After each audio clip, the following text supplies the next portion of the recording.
Oh, I love this one actually. Yeah, yeah, yeah, yeah. Oh, yeah, yeah. Everybody take your seat. I got a presentation. You're gonna sit right here. We're gonna have a celebration. Everybody here, look at the spreadsheet. Everybody get up, gonna dance on your feet. Eat some cake. Eat some cake. It's your corporate birthday. Eat some cake. Eat some cake. Brenda, stop eating too much cake. Yeah, yeah, yeah, yeah, yeah. We're sitting here, we're sitting there. It's a corporate birthday. Yeah, yeah, yeah. Check out my spreadsheet. We got a pie chart. We got a bar chart. Quarterly earnings are doing pretty good. We're making money. We're not in the red. We're in the black, and we hope that we stay there. Make those profits die alone. See your grave from 40 years from now. Life is a flat plane, and you can see your grave. Is this where the cake on is? your corporate birthday? It's where the cake is. Your grave on your Has everybody corporate gotten birthday. the slice already? Everyone has gotten a slice. You only get one, and then you die cold and alone. Your children will leave you. Your wife will die too, and everyone will be sad. You'll be feeling blue, and one day you'll wake up and you're 80 years old in a retirement home, high on morphine all day. Sleep through life, never live. Everything is gonna be fine. Spreadsheet, put in your report on time. Go to HR and tell them you want more benefits. Thank you.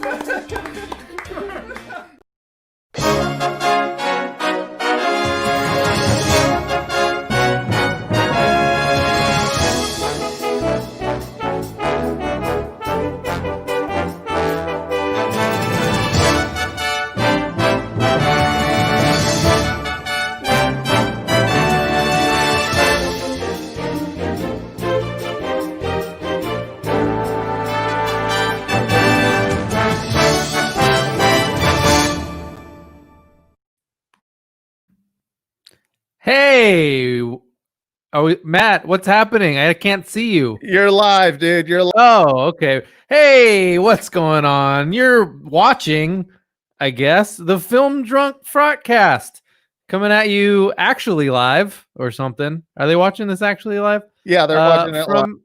From me and Matt's respective places that we live. He's got a nice studio. I don't. I also forgot to pee before we started this. And I feel like there's going to be some dead space in the middle. Intro me, bro. Oh, it's the regular, Mr. Matt Lieb. Yo, fuck, I didn't think of a Lum song. Well, this is our first time doing it live stream style, so it's not... yeah, I feel like I've done enough. What's up, everyone? Let's think of one. Did I already do Lum is the loneliest number? I've done that before. Is it Lum is the loneliest number, or is it one is the loneliest lumber? Oh shit! One is the loneliest lumber, though, if you think about it, because you really can't lum if you just got one. Well, yeah, it's also lonely because it's number one, and to get lummed, you need to do a number two. Wait, what? I don't know. I think I don't know. No. You put those ingredients together and make them because I sure haven't. Ladies and gentlemen, thank you so much for coming to the first ever Frotcast live stream, dude.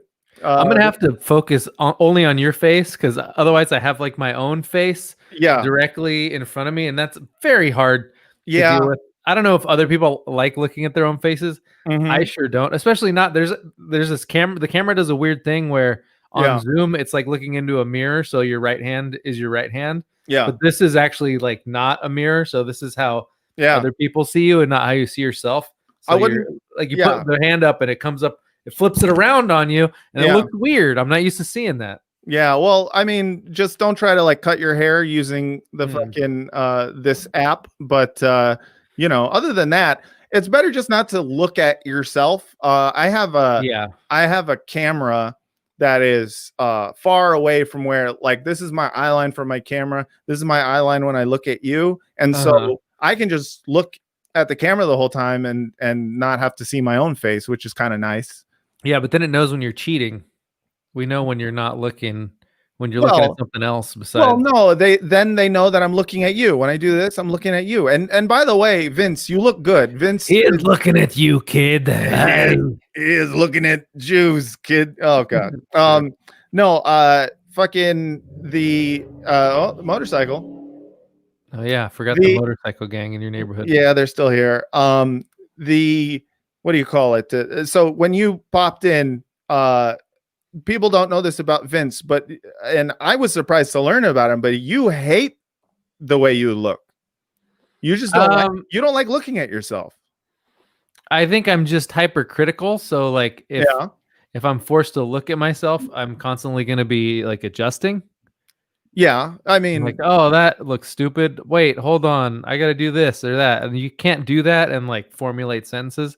But we at all the same do time. it. Yeah. I mean, yeah, I guess you have to learn to multitask. You have to multitask your vanity, because that's what I do. I spend a lot of time just kind of looking at myself going like, yeah, my hair looks like shit, but I'm gonna pod anyways, you know. I mean, your whole life is an elaborate exercise in managing your vanity, so like I get it. That is true, dude. And I suffer from it's hard for me because I don't want to, like, that's why this, you know, I thought about doing a live stream, you know, forever. And I was like, we should do that. And then, you know, and then you see other people doing it and you're like, I don't want to look like a bitch. Yeah. And because like everyone live streaming, they look like a bitch. And so I was like, I don't want to do that. I don't want to be one of those bitches who looks like a bitch. And, and now, you know, I'm doing it. Here we are looking like bitches. Here we are looking like bitches, dude. And that's fine.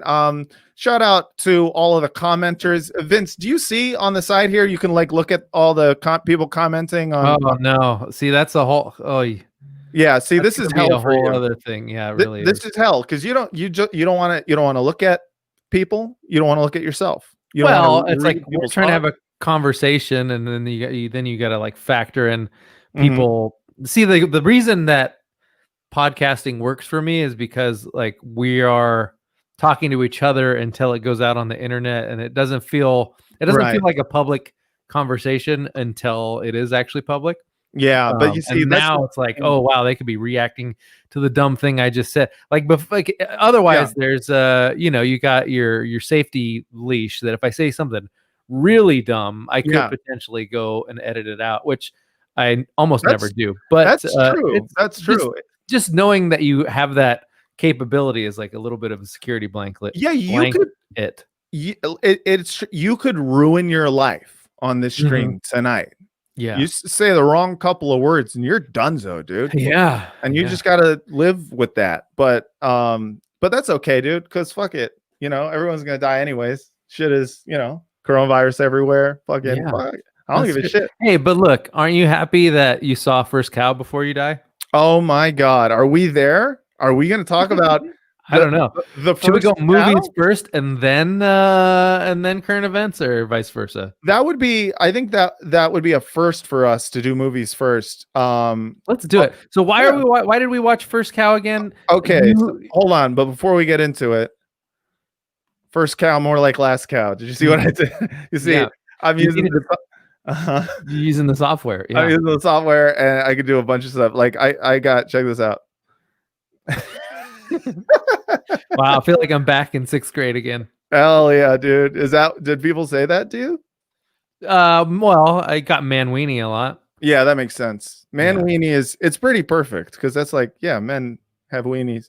Anyways, First Cow. Let's talk about it. So no, but we have to talk about why we're talking about it.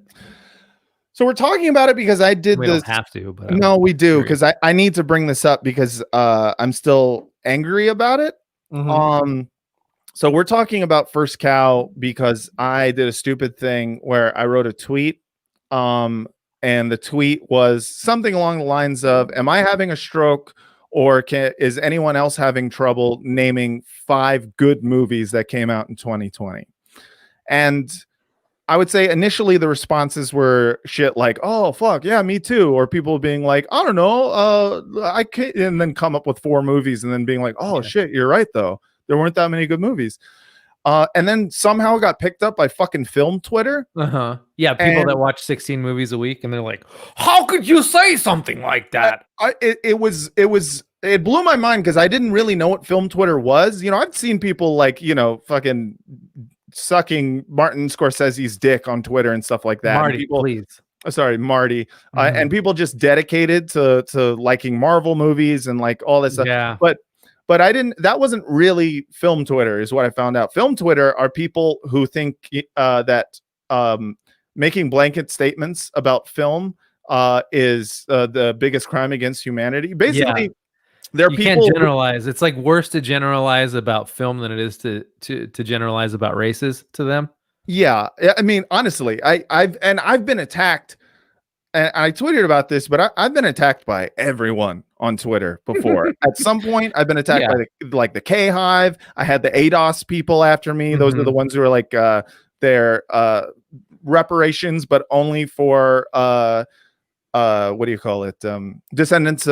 Black descendants of slavery, and they're like, they're super racist against black people who are not American. It's a very weird, it's a very weird subculture of like right wing black Twitter. And I've been, you know, there was donut Twitter, there's neolib Twitter, there's fucking the actual right wingers made like a Jew cartoon. Out of Nazi, you. And it reminded me of that Simpsons with Mo, where he's like, "Oh, you got the stink lines in there. Oh, the stink line." They did. You had stink lines and like flies. Yeah. Buzzing around you. So if you don't know what donut Twitter was, as far as I can remember, I forget who they were for during the primary, but they were basically, they were one of the many anti-Bernie, anti-left centrist Twitter. Basically, they all had donuts in their profile. Oh, that's right. It was an anti-Bernie thing because apparently at the 2016 DNC or something like that, like Debbie Wasserman Schultz didn't like only gave Bernie some donuts, and it was, or Hillary, maybe it was Hillary only gave Bernie donuts. It was some like thing where they were like they're flexing on like hating Bernie and cheating him out of the nomination in 2016.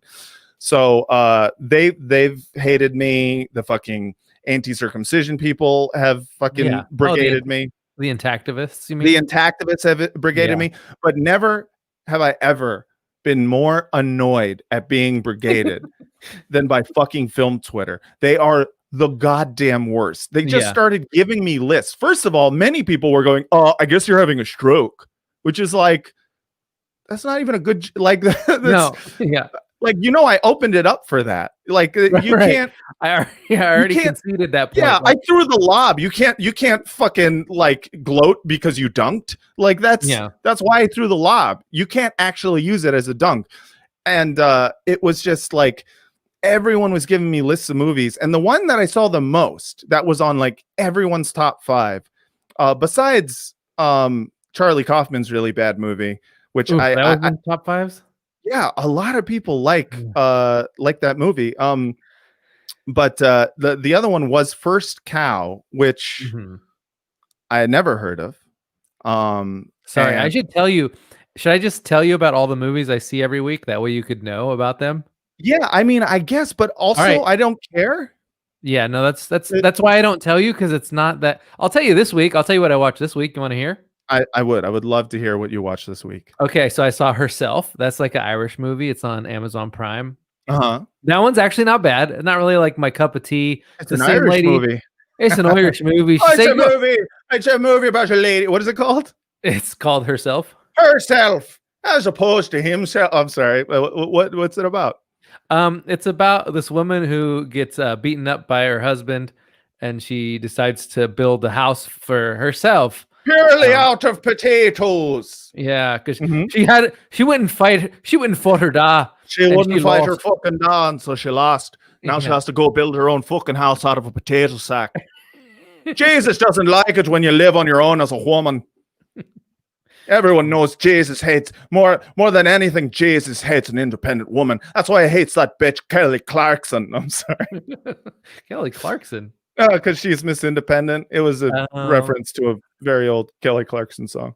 My wife All right. pointed out that Kelly Clarkson looks like a dwarf, and like I can't unsee it, and I never noticed it before. And then I'm like, what the fuck? She does. She has very dwarfy features. She has dwarf features. She's got like there's a sausage finger thing but it's like in the face, which is strange. Well, like her and proportions and her fingers, but her proportions are that of a dwarf, which is fine because she's a tall dwarf. Yeah. Someone asked me on average how many movies I watch a week. I think it's probably like 2 to 4 this week. So I watched Herself. That one was fine. It's by the director of The Iron Lady. The Margaret Thatcher movie, which was like one of the fucking worst things I've ever seen. Yeah, I only got halfway through it, and about halfway into it, I was like, "Oh, this is a movie about how she's cool." And then it's because she's an Iron Lady. Yeah, she's a goddamn Iron Lady. I just can't do a British accent. Yeah. Did you? I retweeted a sketch, an old SNL sketch that I'd never seen, and it was called like "The History of Punk," and it was about this fake singer named Brian Rubbish, played by what's his name, Fred Armisen. Oh no, I haven't seen it. And it was all like the typical punk things, but then like it turns on the fact that after he hates everything, he hates the Queen and thinks the Queen is a cunt in a crown and all this, but for some reason he really likes Margaret Thatcher, and so the whole second half is him splitting with his bandmates about how much he likes Margaret Thatcher. And I'd never seen it before, and it's probably like one of the best sketches that they've ever done. So anyway, that was Herself. That was fine. Let's see. I saw the new Liam Neeson, the new Taken movie. There's another Taken. Well, it's not technically a Taken, but basically again. Yeah. Basically everything that if you take my fucking daughter one more fucking time, this time I really will kill you. They keep taking my goddamn daughter. At this point, she wants to be taken. Yeah. Sorry, I was looking up.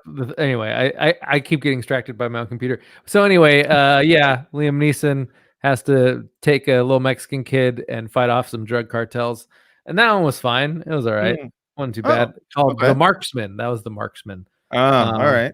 I saw One Night in Miami, which was actually so familiar. It's actually a rewatch. That was Regina King. She's making her directorial debut, and it's about the night after Muhammad Ali won the heavyweight championship for the first time. Yes, and it's got like Malcolm X was there, and so like it was basically like the premise is a black dream team all hung out together. It's like Malcolm X, Muhammad Ali, Martin Luther King. No, it's Louis Armstrong. No. It's not Tyrese Gibson. Tyrese Gibson is there. No, it was Tyler Perry.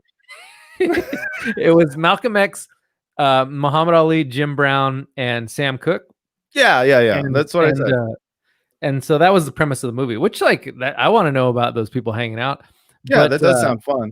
What they do when they hang out is they all like get together in a hotel room together and just argue and like it's all just like foreshadowing things that we already know about these people's careers. It's so funny. It's just fucking like Sam Cooke, like, I think I'm gonna die. And then like Malcolm X is like, I think I'm gonna die too. Yeah. No, it's like an extended version of a hey Marvin. Or hey, right. It's your cousin Marvin Berry. Marvin X. You know that new political autobiography? No, but seriously, like Malcolm X talks about how he's going to go to Mecca And then like everybody else is like, oh, you guys should come. Yeah, I want to go to Africa. And the whole time I'm thinking, Saudi Arabia is not in Africa, you guys. What the fuck? No one's gonna point that out. That's interesting. They all say they want to go to Africa, and then yeah, they reference Mecca being in Africa like 3 times. I'm like, I don't think that's geographically correct. Geographically, it's not. It's incorrect. But it's. I mean, it's connected through. I mean, it's right across the way. Yeah. So Malcolm X talks about how he's going to go to Mecca. He talks about how he's going to split with Elijah Muhammad. And Jim Brown talks about how he's going to go into movies. And then Malcolm X is challenging Sam Cooke about why he doesn't write political songs. And it's like, if you know the general arc of these people's careers, like, yes, I know. Like, I know he's going to write A Change Is Gonna Come. It's a great song. Yeah. Like, I know that Malcolm X is going to become like a regular Muslim and split. Like, we know everything that happens. So it's this weird like fan fiction where there's no suspense or drama. It's just like people having fan fiction-y arguments in a hotel room. Yeah. That it's. I mean, it sounds like a play. That's kind of what I'm getting from this. It sounds like it was a play. Oh, that surprise! Yeah, Surprise! Oh, a movie that it takes place in one location with a bunch of people from history having a conversation that's like weirdly like foreshadowing of every single thing that happens to them. That's a play. Yeah, I would have never considered that idea. You know what the crazy thing is? What's the crazy thing? They don't even rap to each other. Like it's not even delivered in the form of a hip hop musical. You mean it's not like Hamilton? No, not at all. Because I know you're trying to like shit on Hamilton right now, but listen, bitch, I fucking love Hamilton. Actually, this is how much I love Hamilton. I love it this much. You see what I did? I changed. Man, you made me small. Yeah, I made you small, dude. Yeah. Hey, look at that bitch. Hey, look at that little bitch right there. Vince a little bitch, huh? Hey, everyone, let's get some Vince is a bitch going in the chat. Bitch, or do I just hate art? That's the question. Oh, do you hate art, dude? I didn't know. I mean, this week it feels like I did because goddamn. Look what I did. Oh, I see it. Yeah. That's good. I like that. You need to warn people, baby. You can do all sorts of shit when you live streaming. Hell yeah. Man. Saw that movie, and then I saw Locked Down, which is a movie about Anne Hathaway and Chiwetel Ejiofor, and they're locked down. And you know what I definitely really want to watch is other people talk on Zoom. It's super fascinating. Yeah, no, it's a great idea. I mean, I love that as soon as fucking COVID hit, every douchebag in this goddamn city that I live in had a fucking pitch for how they could make a movie in these trying times. And it just is like, it's so goddamn annoying that for that to be the first thought. You know what I mean? For that to be the first thought, like, oh man, I gotta profit off this narrative, dude. I got it. I got all sorts of creative juices, dude. Like every time something like you fucking, as soon as like Katrina happened, I was like, oh, what about a movie where like more levees break? Like and like drowns the world, or like think about how hard dating is during a pandemic. I feel like people want to know about what it's like to date. Yeah, like what's it like? Because if there's one thing that people don't know right now, it's what it's like to be in a pandemic, and people want to see that. It's like who is this for? It's like the fucking apparently Michael Bay is making a fucking movie about a pandemic, but worse. And it's just like, why are we doing this? Like, just leave me alone. I just want to watch all the trip movies. Like, give me the trip to Greece where they fucking they drive around Greece and they eat food and they do impressions at each other. Like, that's the things that I can't do in my own house. Yeah, Laramie Legal's in the chat, and he says, "Why did you put him on the screen? I didn't assent to this. Is this like a Patreon level that only Laramie can unlock? Only Laramie can unlock this. But soon other people will be able to unlock it, and then they can put themselves on the screen, and it'll be a whole thing. Here's the thing: at this point in our lives, Vince, I think you have to accept that you have to shill to the piggies. Sure, and let the piggies run your shit, because Laramie, number one piggy. Yeah, and like all of the piggies, they just don't. I feel like if you don't bow to the piggies, they will destroy you. You know what I mean? Yeah, yeah. So Well, they turn into feral hogs. they turn into feral hogs, and then you got feral hogs to deal with, and no Yeah. one wants to deal with that, especially if you're on the internet. So then You need your assault rifle. you see a lot of movies, and it's like it's a bummer because Because they all suck, and it's 'cause hard they to all know suck. which ones are good. Because you have to be the one to see them first, especially now when like I feel like critics' jobs were always fairly precarious, but I feel like it's gotten way worse in the last few years. So now, no one wants to criticize one of the 5 major streamers because like we're they're the only we're 2 of the 5 major streamers right here, great. dude. Yeah, Hell yeah. I mean, you just like I get it. Like you're taking a chance every time you're taking a chance of not getting the next like interview you want because of the movie that you shat on last week, because chances are it's going to be from the same company. That was kind of the feeling I got with most of these like film Twitter people, because like I think the reason the tweet got more and more heat was because someone who directed an indie film that came out at like the Venice Film Festival or something last year, like tweeted like, you must be having a stroke because you're wrong or something. And then everyone just was like, yeah, there's so many good movies. And it's like, you could tell, and they all were like, fucking blue check mark, fucking like you film didn't critic. see Julianne Moore's directorial debut at the Biennale, you fucking moron. Yeah, and it just felt like it was a bunch of blue check mark film critics who knew that the OP the director who originally posted like, you must be having a stroke, was watching them, and so they were just like, oh, I would love to get an interview with you and just be my friend. It's like, if you're a critic, like, try, have some balls, you know. Well, they want to be the one that champions art, which, I mean, I respect that, but like to act like it's weird to say that it's hard to think of 5 good movies from last year is weird. Plus, I saw all the movies on their lists, and most of them weren't that good. Okay, so the one that they said the most that I saw, or maybe it was just one of the names that I thought was like just stuck out the most to me, because I was like, that sounds like a bad indie movie, but okay.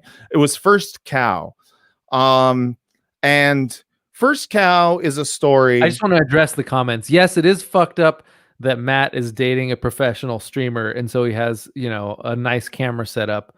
And I have bought a nice camera and it hasn't showed up yet, and I'm still using my 2013 MacBook to stream this on. Look how good this looks, dude. Look how fucking good. You look great.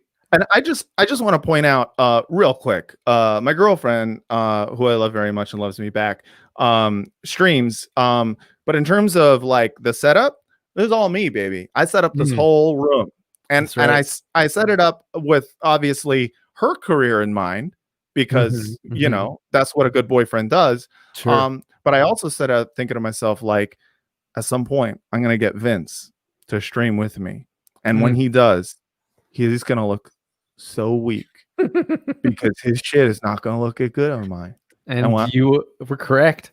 I was right, because I had the good shit, and I buy a good camera. And so when I bought camera, I decided, what if camera is so good it make Vince feel small? And so I bought good camera. And now Vince feels small, and I feel big, and I'm gonna be big again. Hell yeah, dude. Oh, hell yeah. Anyway, so I saw First Cow, which do we have a trailer? Can we play can you do a share screen? And I was supposed to look that up. Holy shit. Oh no, I can do it. Check it out. So probably better at knowing this technology than I am. First Cow with your fancy ticker. I know, I got a fancy ticker, dude. Yeah. First Cow trailer. Let's see. Oh my god, 1 minute and 54. All right. I mean, we can just play a little bit of it. Give them a little taste. Yeah, I'm going to give, ladies and gentlemen, just a little taste of a movie called First Cow, just so you understand what it is that I fucking had to watch. And I hope I'm not giving away what I thought about this movie via how I'm talking about it. But yeah, don't spoil your own opinion. Yeah, I really shouldn't. Okay, so this here is the trailer for First Cow.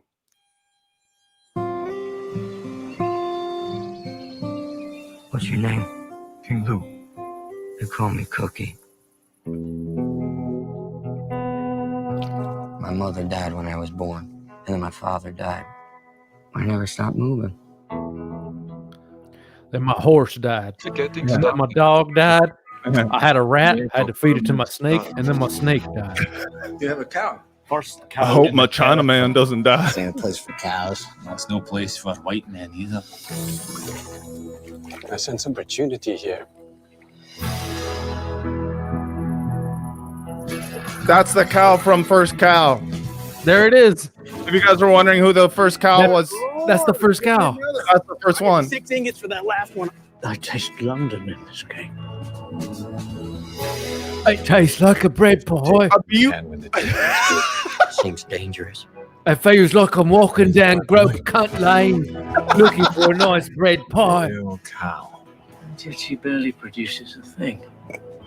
Some people can't imagine being stolen from. And Soapy's one of those. It's a beautiful thing.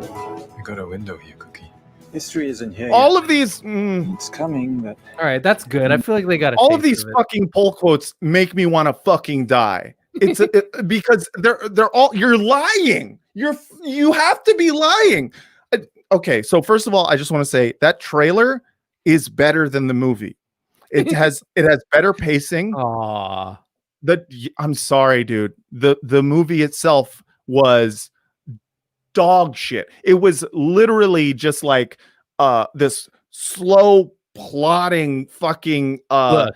meandering thing where it Yeah. felt like they were making it up as they went along. You weren't But, sure. Yeah, The food porn was good. Like there was like a yes. solid That's when it got good. 20 minutes of food porn when it was Yes. really good. And then it went back to being fucking boring again. Cause all right, it's one of those movies where like the filmmaker films people's hands doing work Yes. to swelling music for like 5 minutes at a time. And Yeah. if you've ever like taken a film class, you've seen 5 people make that short film before, and it's not that impressive. But for some reason, like people that write about movies for a living have not seen student films before. It's Or they have, and they think it's the purest form of film, and they're like, they like go to a theater and they go, this movie doesn't have enough like, just rawness to it. Like I don't want to just see fucking Thor throwing a hammer. I want to see his hands as he slowly kneads bread. yeah. Which look, I like that. They made that movie with Josh Brolin where him and some lady are making peach pie, and it was kind of hot. Like, it was pretty nice. It was like fun. It was like weird, sensual, like food needing porn. It was good. It was like a good, little interlude. But like, so First Cow, I didn't hate it. I thought it was fine. But like, they have this relationship, Cookie and the Chinese guy. They're in like, what is it, the Oregon Territory, and they start wheezing the juice from the first cow in the territory to make these oily cakes. And again, the food porn is great. Yeah, but like that's the best part of the movie. I just want to I want to say, because I've completely trashed this movie out of the gate. But like in truth, as soon as it got to the point where number one, you meet the cow. And I'm down for a cow in a movie. Like I'm into it. Yeah, and then the best actor. And then they start making food. Yeah, it's like the part I like the best is when I was like, oh, they're running a successful business. That's how fucking boring this movie was. Where I was like, I was happy for them running a business, and there was tension there. Where I was like, oh, I hope they don't get caught because they're stealing the milk from the cow. Yeah. There was 30 minutes, 25 to 30 minutes of a good movie in there. But like my whole comment on this movie was NPR ass movie, because I feel like people were like, oh, this is such a beautiful portrayal of male friendship. And I'm like, no, it's not. This is a fake portrayal of male friendship. There's these two, like, it's not even friendship. It's a business relationship. Well, also they're like these two asexual men that live together and like never swear and never talk about sex, and they never get horny. And it's perfect for like the NPR tote bag crowd, because it really is, because it's like like they don't acknowledge sex ever like being a thing. Nothing that's like, you know, that trashy poor people like is ever acknowledged in It's the movie. the anti-Lighthouse. It's what this movie is. It's the anti-Lighthouse. It's like they all of the things that made the Lighthouse good about two people being like kind of stuck in a pretty terrible situation. I mean, they're in the fucking, you know, middle of the goddamn frontier, and there's one cow. There's all of their bread, everything they have, there's no milk. It's just like shitty situation. But they're like, nah, we make them asexual and we make it about an exciting new business partnership. Like, who? They're like, they're not gay for like the whole time. Like any normal person sees this relationship and they're like, okay, like are they like in a, you know, a sexual relationship, which would make sense why they're hanging out and like taking care of each other, or are they not? In which case, like, do they ever you know, talk about girls or like wanting to see a girl? And no, they don't do that either. They're just like in this inexplicably asexual existence, which only happens like on fucking This American Life. Yeah, it's only on This American Life with two people just like where a narrator would really excitedly tell you a story about two people who opened a bakery.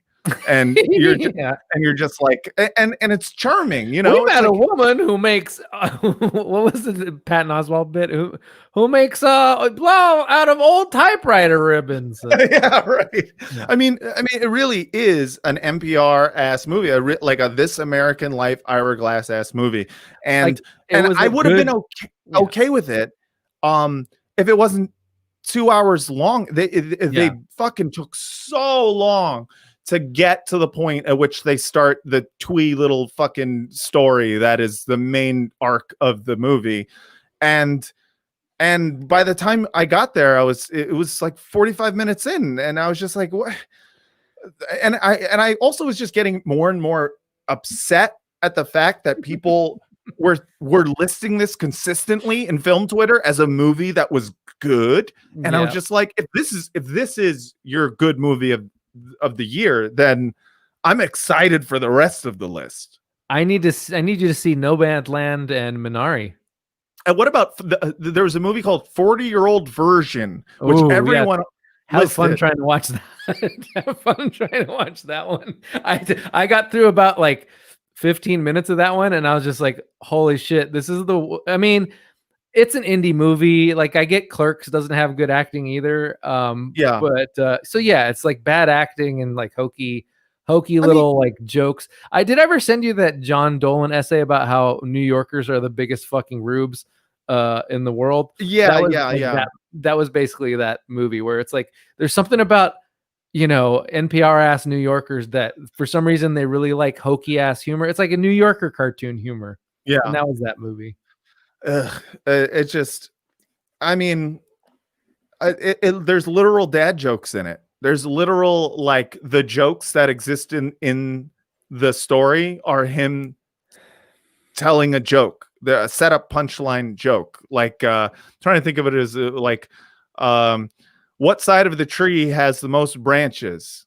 The outside. And then they laugh. Yeah. And I was like, fuck you. No. Fuck you. You're not fucking.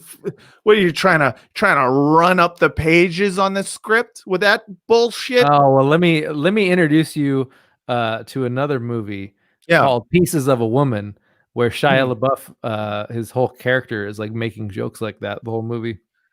I mean, I don't want to do it. Yeah, at least that one didn't get good reviews. It sounds like hell. I mean, like.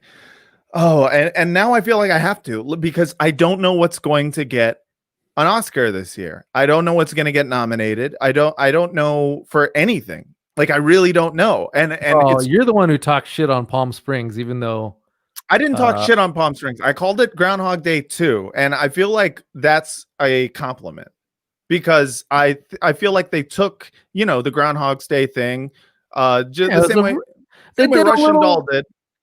Yeah. And they didn't improve on it, but they did their own take of it, and I thought it was a great take. I loved that they went in that direction with it, where they kind of like I think they might have improved the rules. They might have improved. I mean, it's not better than Groundhog's Day, but it is. Yeah, it's different. It's different. Groundhog's Day is They took a maybe Groundhog Day and made an Eternal Sunshine. yes, yeah, exactly. And that is, I Which- think that it's a good version. I Two like great tastes that go mash 'em well. up. Yeah. Mash them, baby. Oh, I mean, mash them up like you mash your potatoes, oh, then go and mash my fight your dad. potato up your goddamn punani. Do they say punani?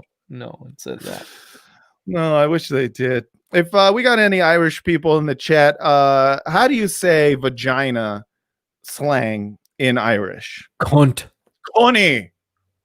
Well, what if you're Bill the Butcher? Yeah. It's cunny. I think it's cunny.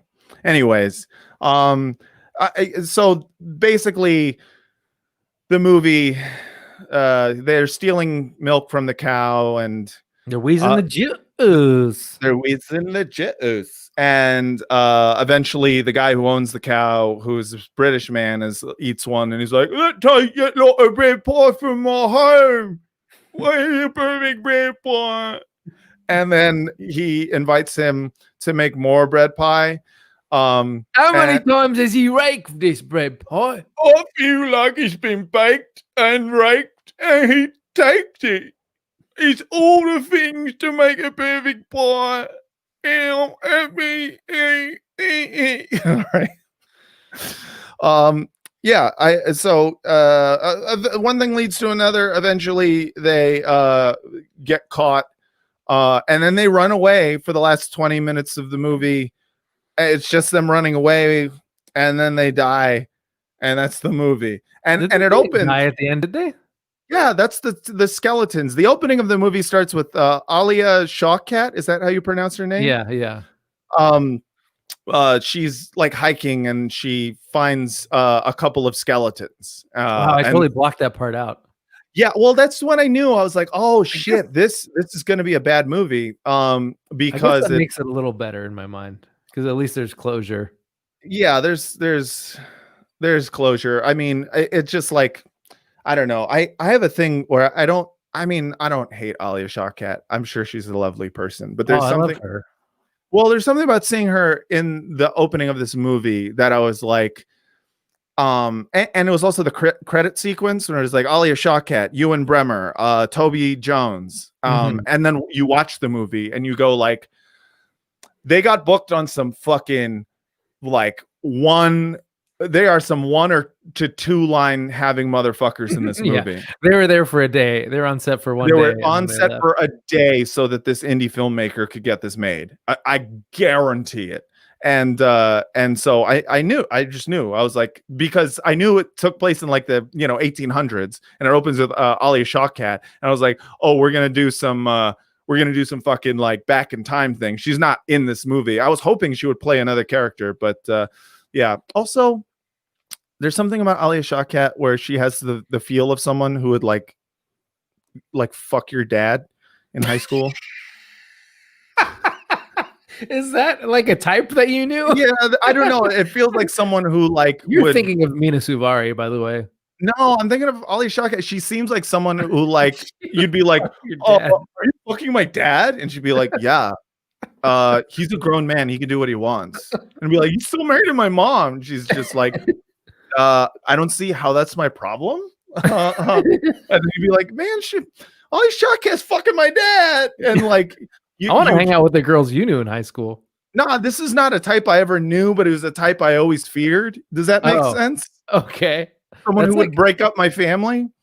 Like Oedipus, but not. I don't know what that is. I honestly, I don't know what it is. You have a Mina Suvari complex, man. I have a Mina Suvari complex where I am afraid that someone is going to fuck my dad and then ruin my family. Does that make sense? Anyways, so that's like the feeling I get from her. So I think she's a delight. I think love she's her freckles. Her freckles are great. I think that she is funny. And I think she's probably like a really nice person, but I also think she would fuck my dad. You have to put Laramie's comment on the screen. It's Laramie said, interviewed Shawkat once. We vibed.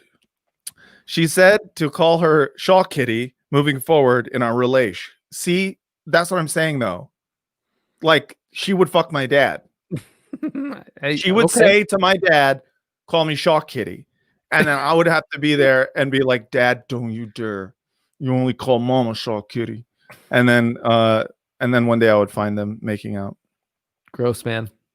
Is it because she was photographed hanging out with Brad Pitt? I think so. I don't know. Maybe it was. I kind of always felt this. I think it was ever since I saw Look, the I don't show. want to offend you or anything, but your dad is no Brad Pitt. I've never not met him, but I'm fairly confident of it. Yeah, no, he's not. But like, I don't know. It's got In a that, way, it's got that Lieb. Is he? he's got that Lieb He- charm. He was the original good Dick Lieb. He was the first good Dick Lieb. He was the Yeah. first long ball Lieb. I mean, no, we come from a long generation of long ball Liebs. Yeah.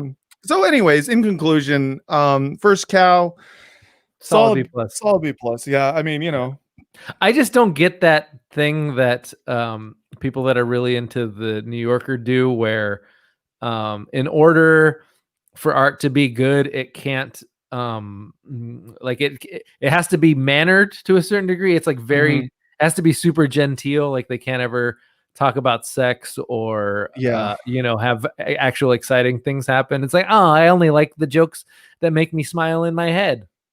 Yeah, I don't understand it. I feel like there's this like there's something appealing to a lot of people about like kind of like toothless, inoffensive like shit, especially like slow moving like picturesque landscapes in films. And like I don't hate any of that, but I just think it's like it needs to be done in a way that's entertaining. I mean, We're I don't know watching it on our fucking home TVs, like unless that's like IMAX, who gives a shit? That's true. I mean, and I feel like that is probably maybe one of my main issues with this year in movies or last year in movies is the fact that like I didn't see anything in theaters. And so there are probably movies that I would like more if I had seen them in a theater, but You really missed out on Vin Diesel's Bloodshot, let me tell you. it's too bad. I mean, I wish I'd seen it. I saw in the theater. I can't even remember the last movie I saw in a theater, man. I can't even remember. For me, it was Tenet. Oh yeah, that's right. I still need to see that. That was also on people's list, and that's how I knew. I was like, these lists are lies. I kind of want you to see that just because, like, I'm impressed that it got made because I've never seen like a 2 or more than that. I think it's like a 3. I've never seen like a 3-hour, hundreds of $1 million budgeted special effects extravaganza that doesn't make sense from the jump. Like it started off not making sense, and then they kept trying to explain it, and then like the more they explained it, the less sense it made, and it was just like a jumble of people shouting shit at each other. Not only that, like they're trying to explain the plot to you, but it's also got Christopher Nolan sound mixing. So it's like a mumbly British guy trying to explain the plot while fucking explosions go off and inside a wind tunnel. Like, there's something about Christopher Nolan and his sound mixing that I'm not sure if he does it on. Does he do it on purpose to make? Yeah, I feel like it's a David Chase kind of fuck you audience kind of thing. It feels like a fuck the audience type thing because it's like you can't hear everything that people are saying in life. So why would you hear it in a movie? In a movie, it's supposed to be close to real life. So are you Christopher Nolan's deaf screenwriter? No. yeah. Well, no, I'm not deaf. Did you write The Sound of Metal? Was that? No, I did not write Sound of Metal because I cannot hear sound. All right, I'm not. No. Anyways, the shit that he does in his movies, for the most part, is relatively entertaining. So I kind of like. I think he's good at what he does, but I tried to watch Dunkirk and I was like, this is peak, like him really wanting the audience to not hear a goddamn thing. Yeah, but that was okay because it was like, I understood the basic battles there. It was like, oh, he's trying to bomb the British and not get killed by the Germans. Like I got what was happening in that. I didn't need someone to explain why some people are shooting guns backward in time. Yeah. And other people are shooting guns forward in time. It sounds like, yeah, it sounds bad, and it's also something that it sounds like if it looks cool enough, I'll probably enjoy it. Because I'm like medium cool. I'm fairly basic, dude. It's like I know. it's not that hard to make me enjoy a movie. I mean, maybe it's hard, but there's I like, used to think that, and then now, and now what? Oh, and now you hate them all. No, I don't hate them all. I just don't like First Cow. What else don't I? I like everything. Well, I don't like everything, but I mean, yeah, you know what it is? It's ever I think since you like a normal amount of movies. I like a normal amount of movies, and I don't love a normal amount of movies, and I think the most normal amount of movies, which is The Aviator. Yeah, That's the best movie. It is the wave of the future. You know what the best movie I saw? By the way, this is the longest we've ever talked about movies. Yeah, on the Frotcast. Yeah, it's kind of amazing, dude. I rewatched. I have to think about what movies I can watch with my stepson now. Yeah. So we watched Master and Commander. Yeah. Last night, and goddamn, that movie's good. Oh, so good. I've still never seen it, and it's like one of those movies. Yeah, I know. I'm excited to watch it. It's something that I need to watch at some point, and I've kept it on the back burner because I was like, it's got everything. It's got ships, it's got Crow, it's got Masters, it's got Commanders. It's like those are the things that I'm into. And I just kind of like put it off. It's the same thing with Road to Perdition. That one's not good. Is that one not good? No, not like Master and Commander. All right, well, because it's like a mafia movie, and I was just like, I'm gonna wait, and apparently it's bad. No, Master and Commander fucking rules, and for people who want like a good trip down memory lane with a Ben anecdote, I was texting with another friend of ours who saw Master and Commander with Ben in the theater and remembers walking out and Ben being like, that was so boring. Just two fucking ships. Just two fucking ships floating around doing fucking nothing the whole time. And it's like such a perfect Ben opinion to be like, oh dude, that movie sucked. Nothing happened. R.I.P. to a real one. And yes, I fucking love Star Trek: The Next Generation. Yeah, but stuff happens in Star Trek: The Next Generation, dude. Yeah. Well, I think stuff happened in Master and Commander too, but well, I never saw it, so I wouldn't know. But on Amazon Prime, dog. I gotta see it. You had a comment in one of our group chats that I lulled at, which was you were kind of lamenting the way that movies look now. You were saying something along the lines of like movies all have this like a digital feel to it that looks like shit, and then you watched like Bram Stoker's Dracula recently, and that was Bobby Hacker. I'm the colorblind guy. I don't know any shit like that. I can't tell the difference between any of that shit. That's why I'm not a photographer. Yeah, well, Bobby said, I watched Bram Stoker's Dracula, and it was like seeing a pair of tits for the first time. Yeah. And I was like, I got to see that movie. He also has like a QLED. He watched that on physical media on a 4K television. So yeah, that's when you know you're a true fucking nerd, is that you demand to see things on digital physical media, and you can't watch anything on. He was the one that pointed out that like the capture settings for Netflix and Amazon Prime are all so narrow that he thinks everything looks kind of the same and shitty. Yeah. And I haven't noticed that. I don't think my eyes are good enough to notice that, but I have seen a lot of shitty movies lately. Yeah, I mean, I have to admit that there is something to that, because there is kind of like there's a uniformity to the way that everything kind of looks, especially like originals, both on like Netflix and Amazon, that I'm like, maybe that's it. But it's like the movies that they have, they're just like movies that they license, fucking Schindler's List still looks fucking good. So like maybe for him, it's they all look the same. So I don't really know. It does seem like they make some movies deliberately shitty looking. Like Mank, as we discussed, even though I still like it, but it did look like unnecessarily shitty looking. I don't I mean, the only time I've ever noticed film quality was the one time that I saw the P.T. Anderson movie, The Master. I saw it Oh God, that's so good. on 70 millimeter film Mhm.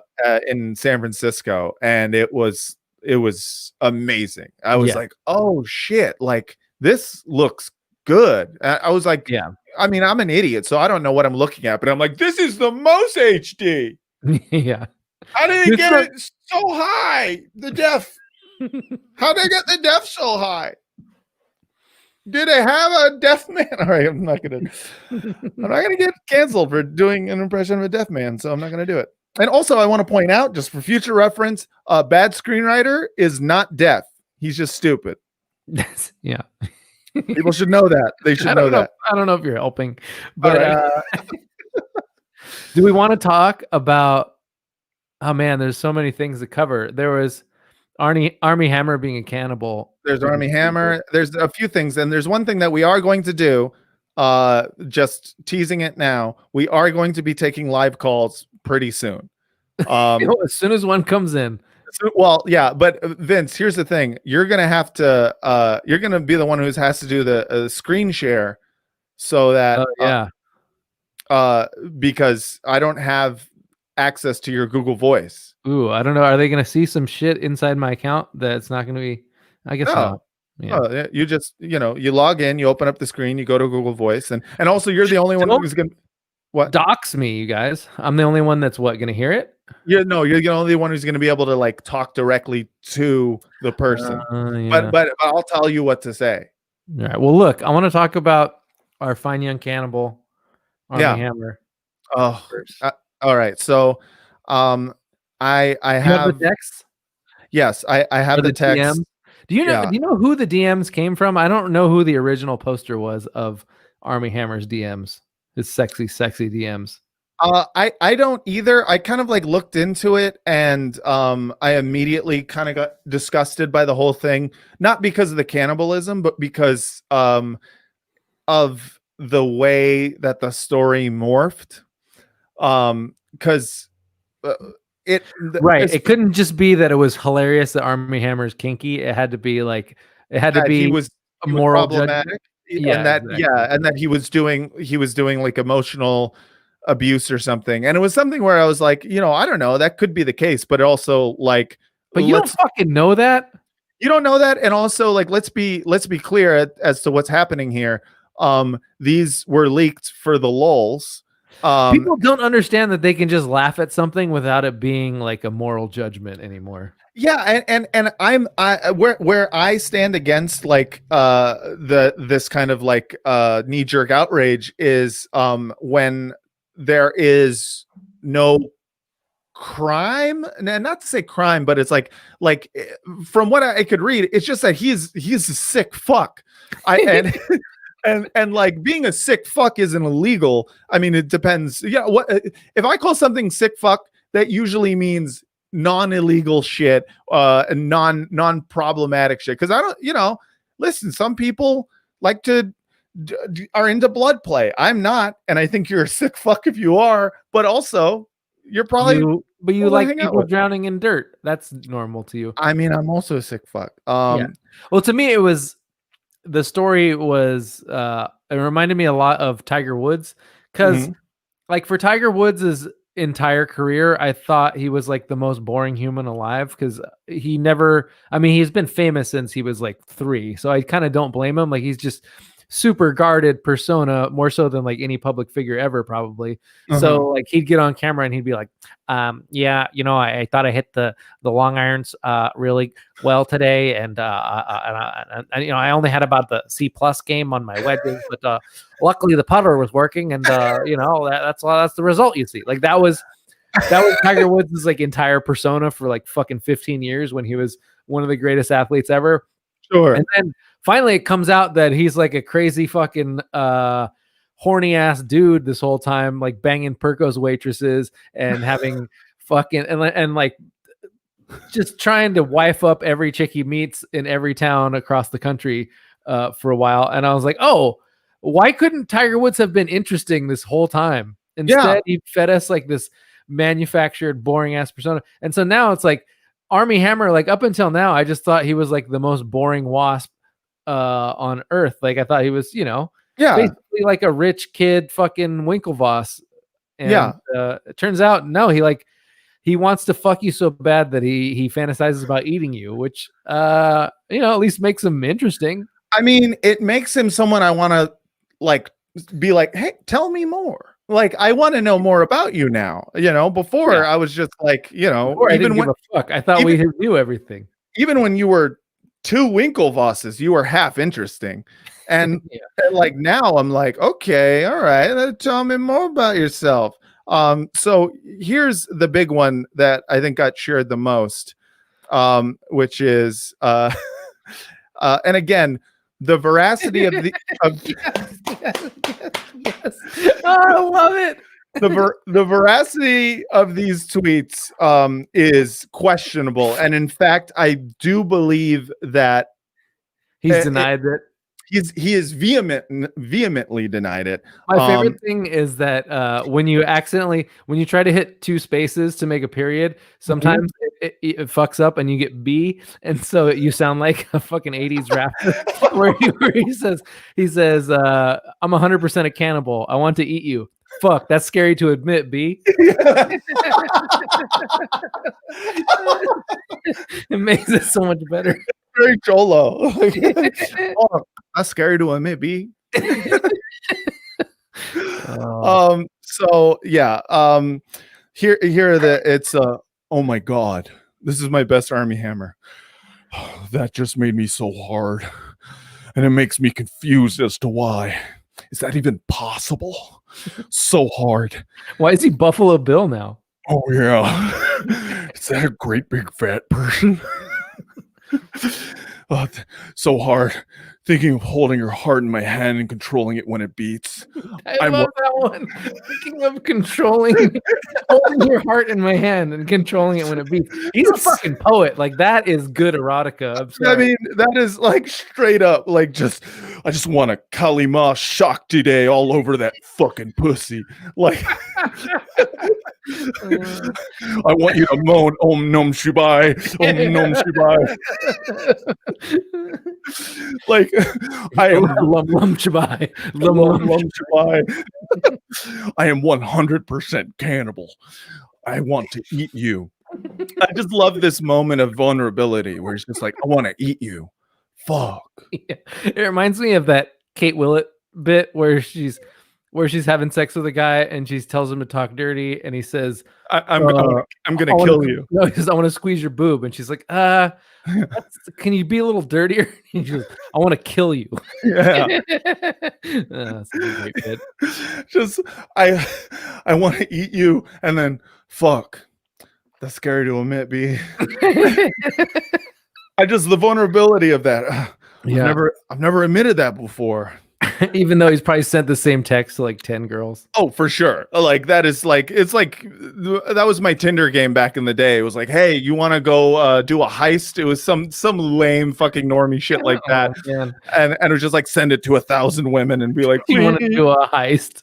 Yeah. Man, your Tinder game sucks, dude. It worked though. Sometimes people got coffee with me and then I'd be like, I'm sober. And they'd be like, bye. I've never admitted that before. I've cut the heart out of a living animal before and eaten it while still warm, which is, I mean, first of all, that's I don't see that one. You didn't put that one on the screen. Oh, it's there. It's just here. I'll see if I can scroll down. That's the very last one. Do you see it? Wow. I don't think that's true, but I like that he said that. I like that he said that. And also, I again, the veracity of these tweets, it has been questioned and vehemently denied by Armie Hammer. So we're not saying that it's him. So he denied this in the midst of dropping out of his new movie, which that seems suspect to me. I know, it's super sus, and it does feel kind of like I don't know, like it feels like he got fired from that movie, but they were like, well, let's not publicize that, but J-Lo doesn't want to work with you after reading those tweets. And I did do some further research on this and found apparently the person. This is like one of the stories. I don't know if this is true, but there was a person who admitted that they made them up and said like, yes, I made it up, but wasn't it funny though? Which is yes, is the answer. Yeah. Sad. then- It makes me sad that if Armie Hammer didn't say that, because I really wanted to believe that. It made me like momentarily interested in it.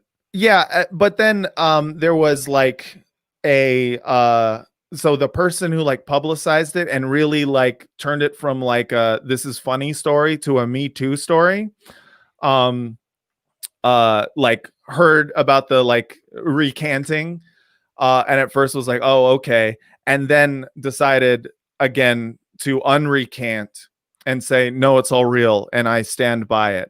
And I'm just like, I don't care anymore. I don't want to know. No. I want to live with thinking that it's real and that it's not abusive, because at this point I don't know. I don't know the answer. I know that that person copped to it being fake in a private DM that got leaked. And then then someone said the cannibal stuff went too far in the DM, and then the person was like, I'll try harder next time, lol. But like I just am like, it didn't read like a Me Too, and then it got turned into a Me Too, and I was like, I think this is just a funny, most likely fake thing, and we can all move on. You know? Yeah. I mean, Not that I really want to. I wanted to believe. I want to believe it. I want to believe that he's just like, I've cut the heart out of a living animal and eaten it while it was still warm. Like, but the thing what made it believable. That was plausible deniability for like the rape fantasy part, is that he was like, oh, I didn't mean like I literally raped her. I just talked about cutting an animal's warm heart out and eating it. I obviously didn't do that. Right. Yeah. I mean, so someone, Mr. Butzo just said, there's a bunch of fetish shit in his Twitter likes, but cannibalism is a stretch. But that's what made the story real to me. That's why I was like, I think this is real, because a few months ago there was something with his I forget what it was, but there was something where there was like a hint of like, oh, is Armie Hammer a freak? And I totally forget what it was, but it was something, there was like a little signal. Well, of course he's a freak. He ate the peach, man. Well, yeah, he's a fucking freak. He ate the peach. I mean, that was I mean, I've masturbated to people fucking sinking in quicksand, but I would never eat a cum peach. I think ever. You should ask if Francesca wants to eat the big mouth Billy Bass sometime. I will never do that because I love her and I would never subject her to my weird kinks. Instead, I will live with them in shame and loneliness until my dying days. And that's okay. That's what a healthy relationship is, Vince. It's not sharing the big mouth Billy Bass and having that be your thing. Everyone gets their own thing. Sure. And mine is that fish. Yeah. So anyways, I want to believe it. It would be sick if it was real. Both sick as in cool and sick as in deranged. Yeah. Yeah. Oh, Francesca just commented. I do not. Oh, hey, sweet. We were just, just talking about Big Mouth Billy Bass. How come you saw Vince Hates art on the screen? It feels like, yeah, my bad, dude. Instead, I'm going to replace that with something else. And what that thing will be all now. Whatever will be, will be. 415-275-0030. That is the phone number. Oh yeah, there you go. I see what you're doing now. Oh, dude, I forgot, dude. I forgot to do this. Armie Hammer fucks weird. I like prepped for this and everything. Oh, I've prepped. Now we'll just go back to Vince Mancini eats Manzolinis. Rude. So Vince, do you want to try and take a couple of live phone calls? I'm ready. No one's called, man. I got the thing sitting right here. Oh, you got it sitting and ready to go. Yeah, if someone calls, I'll answer. It's been ready. Oh, that's great. Okay, so we're gonna take some live calls whenever you guys fucking. You fucked up the number, you dickhead. Oh no, zero. Sorry, my bad. Oh fuck. Oh shit. All right, hold on. 0030, dude. Uh-oh, someone's calling. Oh hell yeah. Let me see if I can screen share. Yeah. So yeah, screen share that tab. Please hold. I'm screen sharing. This is very exciting times. Hold on. Hold. Let's see. No. Okay. Screen share that tab and make sure share audio. Oh, Chrome tab. There we go. Oh, and also tell him to like turn off his to like mute his YouTube or whatever is open. Oh, Is there it it is. working? There it is. Yeah, there it is. Yo. Can you hear him yet? You can't hear him yet, can you? No, it's coming through your speakers, dude. So you got to go. Hold on. Yeah. Hold on. I knew this was gonna happen. No, but that's why I was like, go into your system preferences and then H6. See, That I was right. sound- I told him earlier, and he was like, "Why?" And I was like, "That's why." Hell yeah! I'm very excited. I wonder what he's saying. Are you there, Vince? Are you frozen? Oh fuck, bro! Vince is frozen, you guys. I'm talking to you. Can you hear it, Matt? Oh yeah. All right, hold on. Add to stream. Go ahead. Is he talking? Vince, We got a lot of echo. is he talking? Not yet. No. Tell He his just ass. said He just said okay. Did you hear it? No. Did you do share audio? Did you click share audio when you shared this? You guys. He's talking. Okay. Share it again. Oh, hide the number. Hold on. Oh crap! Hide his number, bro. I don't know. I don't know. Hide that shit, dude. Scroll. Oh, you know what you do? Like make the text bigger. You know how you make the text bigger? If you make text bigger, Dude, fuck this. We can't do it. It's not. We're not doing yeah, it. the problem is, all right, all right. We're gonna The problem- work out the kinks on that. And No, you see, the problem is you're not good at computer stuff. So I could have That's done true. it. Which account is it? Is it the Frotcast account? What's that? What account is that attached to? Is it the Film Drunk Frotcast I'm account? not telling you. No, you have to tell me so I can do it. No. We promised a live, Francesca. When he goes share screen, Yeah. just click back to the two of you guys to hide that third screen. Oh, And okay. you can still hear, but you'll just see the two of you. Oh, But you weren't hearing it though, were you? Way too hot. yeah, Are you it's burning? very hot in here. It's super hot. It's super hot. I'll be fine. This is a one hot day in LA. Okay, so Vince, we're gonna try it again. You didn't hear the audio though, right? Yeah, but that's because you didn't press share audio when you shared the tab. Oh. I told you to do that. There's a button that you click at the bottom. Dude, come on. Okay, so we're gonna do it again. Someone else is gonna call, and then when you do the share screen, you click it, and then you go to Chrome tab. You click Then the tab. you're still gonna show their number, isn't it? No, because now I'm going to just show our screens. We're not going to show his screen. Okay. See, guys, this is normally the stuff that we edit out, but like the magic of live streaming is that you get to see us work out technical difficulties. But the Isn't truth of it exciting? is that people love this. You know what I mean? Just two guys not good at computers. I'm not 100% convinced, but sure. Yeah, see, but like people be saying this shit. This is the content I was waiting for. See, people Okay. are into it, dude. So as soon as you get another call, All right. you got to do the share audio thing. So anyways, what's in the news? Well, there was Trump.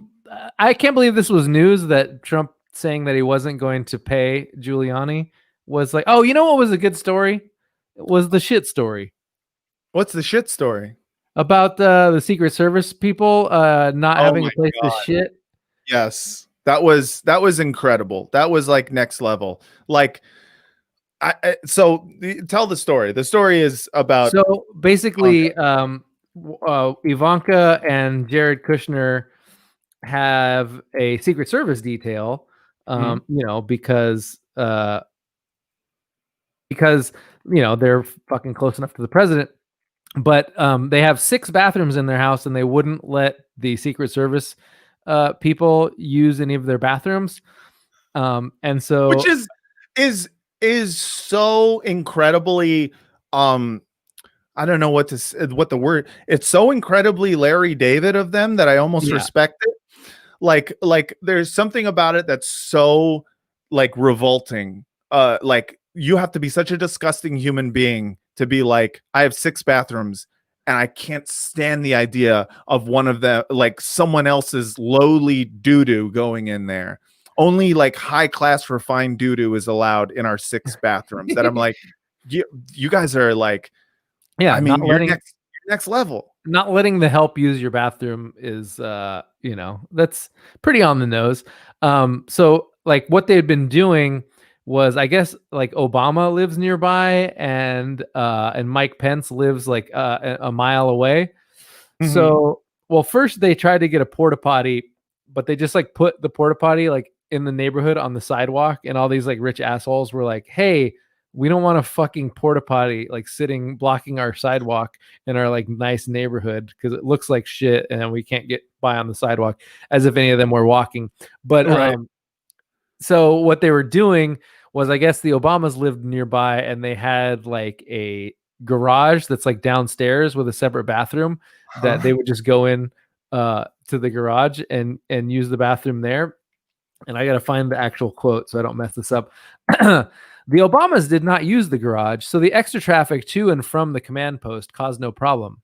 Yet this solution, too, was short-lived after a Secret Service supervisor from the Trump-Kushner detail left an unpleasant mess in the Obama bathroom at some point before the fall of 2017. According to the person briefed on the event, that prompted the leaders of the Obama detail to ban the agents up the street from ever returning. So one dude did like too nasty of a duty, and they were like, never again. Never again. I want to meet the fucking hero who fucking torpedoed that bathroom. Like that's incredible. That Well, also, like, it really bugs me that the Washington Post just said an unpleasant mess without ever telling us, like, was it a shart? Was it a shomit? Did someone upper deck them? Wait, what was the second one? A shomit? A shomit? Yeah, it's when you shit and vomit at the same time. Oh my God, I didn't know you could do that. I mean, I guess I didn't know there was a name for it. You know, that's pretty wild. If someone upper decked the Kushners, though, well, they would have respect. someone from the Trump detail upper decking the people from the Obama detail. Yeah. I mean, and that's the unfortunate thing is, like, you know, it's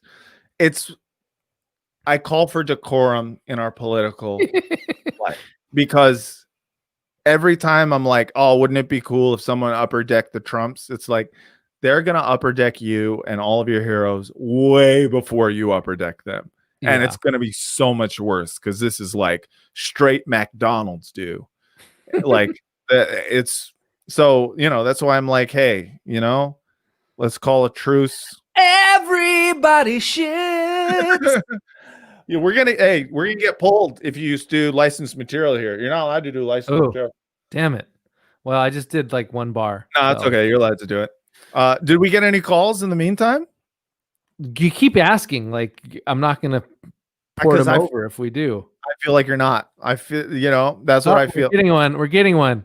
Yeah. Okay. So remember, share screen and then click the tab that says at the bottom, it says share audio. Share audio. All right, I got it. Okay, I'm doing it. All right. Okay. So I'm going to try this and then. Okay. So I'm going to try this. Yes. Okay. Tell him to turn down his YouTube. Can you turn down the machine, please? Can you turn down the machine, please? Oh, we're. Okay. Oh, there he is. Hell yeah. Hello, this is Jordan B. Peterson. Can you hear me? Oh, wow. You're alive. I was worried about you after that meat coma you're in for 6 months. Oh, yes, I have awoken from a meat coma for eons. I slumber upon a bed of raw meat, awakening only once every century to feed and spread far-right talking points under the guise of centrism. Wow, that's pretty intense. So what are you up to now? What's your daughter doing? What is my daughter doing? Well, she is currently helping me slay the Chaos Dragon. Who's that? The Chaos Dragon of Femininity. Oh man! Have you not read my tome, 12 Rules for Life? Oh, I haven't, but Can you ask him to remind us of what those rules are? Because I forget what are the rules. Matt is asking whether you could remind us what the 12 rules for dating your teenage daughter are. Oh wait, no, sorry, for living life to its fullest or whatever. Okay, well, rule number 1, you buy the big mouth Billy Bass. Okay, you buy the big mouth Billy Bass, yeah. Yes, and then you skin it. Oh, I'm sorry. I'm quoting from my latest book, 12 Rules from Big Mouth Billy Bass Ownership. I'm sorry. The meat coma has me a little fuzzy. Yeah, that can happen. I don't know. Clean your room. I don't know. Call SJW Snowflakes on Twitter. I don't fucking know. Oh wow. It's really easy. The piggies just eat it up, whatever I say. Yeah. I forget 90% of the things I've written too, so don't feel bad. Cool.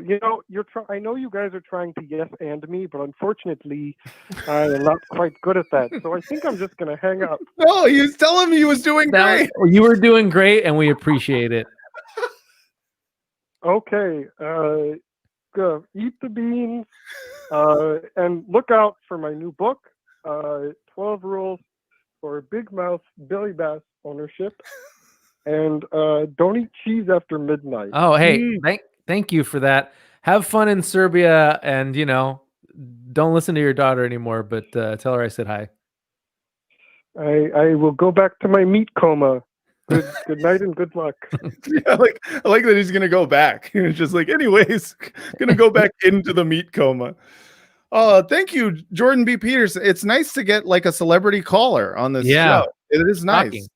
We have a lot of celebrity listeners. So hey, not to get too real, but what is Jordan Peterson's deal? Did he survive? He was in a medically induced coma, which is generally bad. Here's my thing about researching this. I'm not going to because we answer the next call. Oh, we should answer the next call. Okay. But just to say real quick, I'm not going to research it because I feel like as soon as something happens with it, we'll know. We're very online. Someone's going to report it, Oh, shit. Oh, fuck. Shit. Hello? Hold on. Matt ruined it. Oh. No. He's here. All right. Okay. We're good. You're live. All right, cool. Hey, all right. Congratulations on your first live show. Thank you. A real, actual content question. Yeah. I've always really liked your book recommendations, and because 2020 was a lackluster year for movies, do either of you have book recommendations? Matt, what are your book? I'm looking up my my Audible account so I can remember what I read this year. Matt, what are yours? Tell our caller because he won't be able to hear me. Oh yeah. Matt is saying right now I am currently reading a book, and by reading I mean listening to. I've talked about this. I'm For the record, I can't hear Matt, so Oh, yeah. back on this. Yeah. Okay. yeah. I'll tell you. Napoleon, A Life, He's by reading Napoleon: A Life Andrew Roberts. Okay. Because I've never read a by Andrew historian. Roberts. I've never read a historian's before who was so horny for Napoleon. He And says he's never read anyone who is horny for Napoleon like this before. Yeah, and it's why he's wildly horny for Okay. Napoleon, and I'm into history of the Napoleonic Wars, so like I'm down for any kind of content, but I especially like horny content. Tell him all that. Yeah, he likes horny content. He loves it. It was great. Let's see some of the things that I read that I enjoyed. I read The Big Fella, which is a bio of Babe Ruth by Jane Levy. I enjoyed that one. That's just a fun time period. There's this one called Genghis Khan and the Making of the Modern World, which I enjoyed. Let's see. Oh, Thomas Frank's book. I think I interviewed him. The People Know. I keep trying to get Matt to read that one. Yeah, what is that? Which one was that? That one's Thomas Frank. It's called The People, Know, and it's about like the history of anti-populism and basically kind of about how the Democratic Party turned into like the party of the elite, and we sort of like have incorporated all this like anti-populist language, which originally came out of the early 20th century like populism movement that sort of gave us the New Deal and all the labor reform in the early 20th century. But then we're actually, he's talking about how like the people have, ever since Trump came to power, they've sort of taken the language of the original anti-populist backlash and like made it into like Democratic Party platforms, which sucks. Good book. It's kind of sad. Nice. I read like 2 or 3 Jeff Pearlman books who writes about like sports. He wrote one about the Cowboys. He wrote one about the USFL, and he wrote one about the one that came out this year was called Three Ring Circus, and it was about the Lakers dynasty of the aughts, which is really funny because it came out like, I don't know, a month after Kobe Bryant died. And the book is basically just one long book about how much Kobe Bryant sucks and what an asshole he was. And like, yeah. And basically like, it's kind of crazy because like, it seems like no one liked Kobe at all. And wrong. I liked Kobe. Always liked Kobe. Kobe. Oh no, cool. I meant people that actually knew him. Oh, okay. Yeah. No. So I don't want to keep you, but I'm reading Plot Against America right now. Oh, such a good book. I know that you two had talked about the beginning of the series. Yeah. Is it worth sticking with? Is it worth finishing, or would you recommend moving on? Matt, do you recommend? I don't think I've read that one. Do you recommend sticking with it? Is he talking about the book, or he's reading the book right now? Yes. Okay. The book is incredible. The series Thanks, guys. is pretty good. He says the book is incredible and series is pretty good. All right, that's good to know. Excellent. There you go. Thanks, folks. Thank you. Yeah, thank you, dude. Thank you.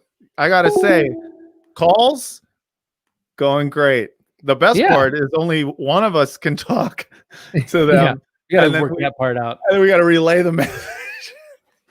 That is that's fucking perfect. What were we talking about before that? Oh, was it the duty? Oh, look at this. Hold on. Charlie M says, when are you gonna get Vince on Twitch stream with you and Brendan?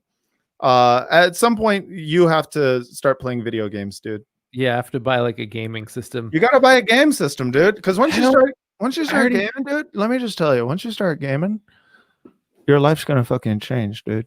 Because first of all the bitches are on the Twitches. Yeah. And then you're gonna start playing games and you're gonna be like, oh, this is that life that I always wanted when I was a kid, but now I'm an adult and I'm making money doing it. You know what I'm saying? So you got to get on video game Twitch. I'm all right. I think I'm good. I have enough stupid stereotypical dude hobbies that I don't know that I need to start gaming. Yeah, you like play golf and shit. Yeah. God, I I don't know what people do who don't play golf ever since the pandemic started. I Like, that's the just only way to started get out playing of the golf. fucking house. I just started playing golf, and it's the best COVID thing to do because you are far away from everyone. You're not going to get COVID from golf, and also no, yeah, probably not. And like you feel safe and you're outside and it's nice. The only problem with golf is I only play on municipal golf courses, obviously. Yeah. Same. Depending on the golf course, sometimes the people behind you really want you to be good at golf, but you're not. And so look, you don't have to be good. You just have to be fast. Like, well, I hate that a little bit. Like, because I went out with some friends when I went up to Vallejo like few months ago. Oh, I went to go to Thanksgiving with Francesca and her mom. And then I played golf with my friends while I was out there. And number one, I got confused because I thought like, oh, we're gonna golf together. That means we're gonna talk and catch up. But mostly we're just all in separate golf carts, like just trying to find our ball. And I think I was thinking of fishing. You got to share the cart. That's yeah, but we weren't allowed to share the cart. There's rules. Oh, yeah, that's a problem. Yeah. And then also there was like behind us were like guys who I assume they were like cops on vacation. Or everyone looks like a cop. If you it could have been me. I fucking hate slow people in front of me. It sucks. Because here's the thing. I don't care if you suck, but like, you know, pick up the ball at a certain point if it's not going well, and that's fine. Yeah, no, I mean I get it, but also it's like I guess what I really want is to have an entire golf course to myself and take my sweet time. Oh yeah, of course. Well, that's what everybody wants. Well, I want the opposite, which is I want the entire golf course to myself so I can finish around in like 2.5 hours, which I have done, and it's great. But then you know you get out there on the Muni and you got Joe fucking can't find his ball out in front of you, and it takes like 5 hours. That's me. I'm Joe. Well, the thing is, it also the course matters. Like, there's a course here that I don't play specifically because it's a link style course, and that means there's fucking tall grass on both sides of every fairway. So no matter what, like you got two people tromping out in the goddamn swamp looking for their ball in every hole. Yeah. And I don't need that shit. Just play somewhere where you can either find your ball or you have to hit again, because waiting for people to tromp around in the woods to find their ball is fucking terrible. Too much tromping, dude. And here's the thing. You're not going to find it, and that's fine. And it's crazy because I just lose balls all the time. And so like I'm wondering, is that part of the game where you just lose every ball? Yes. You lose a lot of balls. That's part of the game. Yes. I don't like that very much, dude.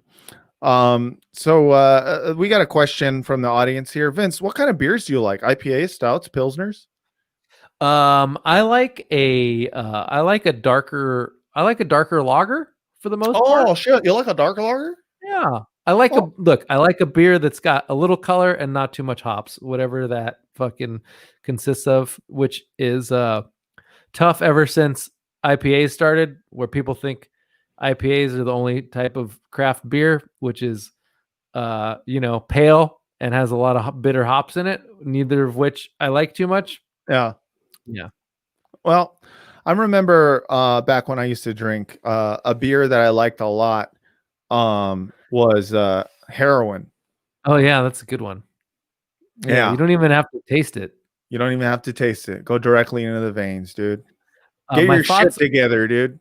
My thoughts on sours. To me, like when I taste one, I'm not like, ew, gross. I just think of it as like a separate thing. I feel like you got to be in the mood for just a sour. Like I'm either in the mood for a beer or a sour, and it seems like a different thing to me. And there's rarely a moment in my life where I'm like, hey, I really want to have a sour today. Yeah. Even though when I drink one, it tastes fine, but I don't know. They're not really my thing. Yeah. I don't know. I don't think I know what a sour is, dude. So check it out. Like, that's the kind of beer where they just use the yeast that's in the air. Like it's like wild yeast. It's not like, it's not your fucking industrialized yeast. So sometimes they just open the vat and let whatever yeast is there ferment that shit. So, oh fuck! I wish I hadn't asked. I don't care. I don't care. I Yeah, just don't. I that's just fair. don't. I don't care, dude. That's I just don't. 100% fair answer. Yeah. All right. Let's see. Oh, someone wants to know about Promising Young Woman. Matt, did you see it? I saw it. No, I did not see Promising Young Women. Is that a Young Woman. documentary? It is a like rape revenge movie Oh, starring that sounds fun. Carey Mulligan. Yeah. What is it? I thought it was okay. I thought it had like a fun ending, but it was mostly like not. Does she get revenge? She gets revenge. That's a good ending. That's the ending that you would expect. Sure. Yeah. I mean, made that'd be it fun? weird. Like it was like a, like her blaze of glory that she goes out in was creative. I didn't really buy any of the characters too much, but the ending was kind of fun. Okay. Yeah. No, I did not see it. I didn't see many movies. And you know what? After First Cow, I don't think I want to see a movie ever again. I'll say this. That was the movie where I didn't like Carey Mulligan didn't bother me. Like Carey Mulligan, some people are annoyed by Meryl Streep and they think she's like a, like a showboater kind of thing. Or like you mean Laura Linney? Yeah. Like you're Laura Linney. Like Carey Mulligan is my Laura Linney, I think. Really? Yeah. Cause I feel like she does a lot of movies where she cries and like they're always doing close-ups of her crying. And I don't really care about Carey Mulligan crying that much. She's got a Muppet face, right? I'm trying to remember. What does she look like? She's got a face like a Muppet. Carey Mulligan. I don't think she looks like a Muppet. She's a pretty normal looking girl. girl. No, that's her. Yeah, she got a Muppet face. All right. Well, who knows? Who knew? Yeah. Who knows? Yeah, Who knows? Wow, she's your Laura Linney. That's a big deal, dude. Because my Laura Linney shit is just like it is not changed, and it should. I'm kind of with you on Laura Linney. Yeah, it's just there's something about her. It's just I see her on screen. I'm like, there's that fucking Laura Linney again. Yeah. Well, like for me, Carey Mulligan, she's in Inside Llewyn Davis, which is one of my top 5 of all time, probably. Sure. And her performance is just so like one note and dull, where like her whole thing is being mad at Llewyn, and that's like her only thing. And I feel like a lot of her movies are like that, where she's just doing a one note kind of thing. Yeah. She's just mad at Llewyn in a bunch of different movies. Yeah. Did I ever tell you about my parents with Inside Llewyn Davis? This is the most insulting thing my parents ever did. What? They called to see if you're okay afterwards because he reminded you. Worse. I told them, I think I'm gonna go see Inside Llewyn Davis, and they're like, "Oh, we saw that. We didn't want to tell you about that movie because we thought it might upset you." And I was like, "What? What do you mean?" They were like, "Oh, nothing. I just never mind. Then I watched it, and it's about this fucking loser who never makes it. And I was like, "What the fuck?" Like that shit hurt so bad. I was like, wait, why did this remind you of me? Like, I'm not like, first of all, shit's going great. Like, have you seen the Patreon? Like it was like, well, no, podcasting is kind of like folk Mom, music. we almost got 700 patrons. We are so close to 700, so I don't even see why you would say this stuff. Yeah, it was so insulting. But it came from love, which I appreciated. Well, also, what you should take from that is give up. Llewyn is really good. Like objectively, That's when true. he sings his songs, they're fucking amazing. And That's it's just the world that you can't tell if he's going to catch on or not through no fault of his own. But I would love it for my parents to be like, "We think you're very talented. You're just not marketable." Which, which I would be like, "Well, thank you." But there's a market, Vince. I'm convinced there's a market for us out there somewhere. Yeah. I mean, we had at one point 69 people watching this. Oh man, that's nice. Yeah. Nice. And I'm just saying, like, Mom and Dad, you're gonna see one day me and Vince straight to the top. Which, like, the number makes me feel bad, but at the same time, like, I would never sit and watch us. Respect to everyone who's doing that, but I mean, crazy to me. I mean, the only promo I did for this was via Twitter, and that's I was like, I'm not going to set this up So that like part of me was like, all right, we should do a live stream. We'll do it a month in advance. Like Right. we'll start promoting a month every day, a little bit. And then I was like, no, let's just do it on Thursday and not build it up, because we know it's going to be like only one person can hear the phone call. But now I gotta Look, say, we Vince, got 2 calls and they were We both did. solid. both solid calls. But now that we are here on YouTube, I think it's time to start beefs with other YouTubers. Okay. And I don't know who, but I know that's a way to build followers I'm not going to start it with the Paul brothers, because I think there was a time when I probably thought I could kick their ass, but now I'm not so sure. I don't know. He knocked Nate Robinson into the next dimension, and I'm like, well, shit, I don't know. I think I could I could neutralize him with my jits, but who knows? Maybe he's been training that too. It is definitely, like, I have to admit that, like, after seeing him knock out Nate Robinson, like, there was part of me that was just like, making fun of them is lame now. That's lame. I would that's what normie people actually like. The cool thing to do now is to like really like and respect him. Like both of the Paul brothers are like strong and cool, and you know they're friends. But like, who would we talk shit on? Like, who's a big YouTuber? My stepkid watches Dude Perfect. They're like, fuck you, Dude Perfect. More like Dude Shitty. Yep. Good. Yep. Drink that tea. Somebody tell him I said that. They're gonna get 3 emails about this. Hey, Dude Perfect, not into your shit. That's all I know about that. Like, hey, someone described it as jackass for youth pastors, which is about the most accurate description I can think of, because it's like it feels like they started it trying to appeal to people their age, and I think they're all like 20 to 30 something guys.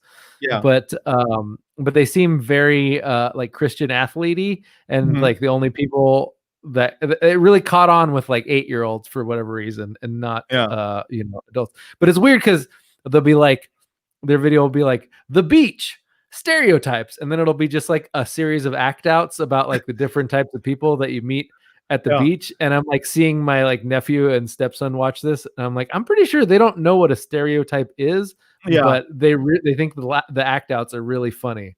So there you go. I mean, I think listener Scott Rivet summed it up perfectly. Or like dude worthless. Someone tell them that we said that. Because if we could start a public beef with like another YouTuber, then like what happens is like people go like, because then they do a response video, and then that they get your name out there. Yeah. And then all of a sudden you're cool. So anyways, smash that subscribe. I think this next question will be our final segment. Yeah, because I really want to eat my sushi. Yeah, and I got fish waiting for me. But Matt, did you finish A Teacher? Yes, I did, and I appreciated the ending. With his life being ruined. Yeah, no, I like that. I like that his life was ruined. And I like that. You're like, whatever. I'm glad I didn't get to fuck Kate Mara. Yeah, no, that's how I feel. Listen. My whole concern with that show, watching it, was like, are they going to do a thing where we're supposed to feel bad for her? And then they did at the very, very end, flip it on its head. And it is about how it's like almost like a conceptual bit that they did where they were like, nah, this whole time we've been focusing mostly on like her and like her struggles and feeling bad for her, and meanwhile this kid's life was like totally fucked up. And you know what I appreciated about it? It was the same thing that I appreciated about the death of Dick Long, where like they took a story that doesn't usually get much thought about the characters in it, because usually it's like someone does that and they're like, oh, this teacher was like this predator and they groomed somebody and it was like this whole weird thing. But a teacher was kind of like, maybe it's just like two like broken people in weird ways, like found each other and they got into like this weird relationship that like broke each other more. And I was like, oh, that seems like they gave that a thought, and that probably seems like how it probably happens. Yeah. I felt like that was I mean, it was necessary for me to enjoy this show. Like I was getting really mad at what they were doing with it, in kind of just being like, oh man, ever since I fucked my student, like shit's been going wrong for me. And I was just like, well, yeah, that's, you know, you did something bad. And it's weird that you don't think it's like you didn't think this was bad to a point at which you told another teacher. That was the part that was hardest for me to swallow, where I'm like, she really had no conception that fucking a high school kid was gonna ruin her life. Well, it's like she knew it was bad and she knew it could ruin her life. He's like, what? He's 18. Yeah. But it was like, as soon as she told her friend, the other teacher, like that was when I was like, wait, what?